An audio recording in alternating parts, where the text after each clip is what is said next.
Meron tayong isang pickup for today, isang company. No, Macan Food Trading. Order sila ng 100 pieces na 700 ml, 100 na bote. Ito, inaasikaso.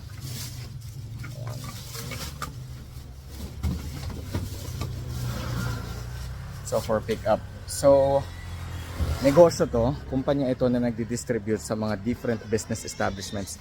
Hindi lang yan ang produkto nila, meron silang mga karne at iba pa. Tapos kung ano yung mga kailangan ng mga iba't ibang mga negosyo, sinusupply nila Luzon, Visayas at Mindanao.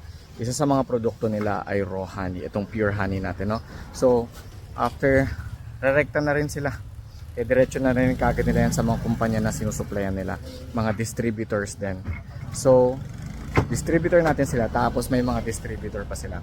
So sa mga taong gusto ng pure honey, raw honey, Igorot kami, direct supplier from Cordillera region. We have 6 different sizes, pang personal na gamit ninyo, pang negosyo ninyo, pang hanap buhay, pang kita, dagdag produkto, mensahe lang.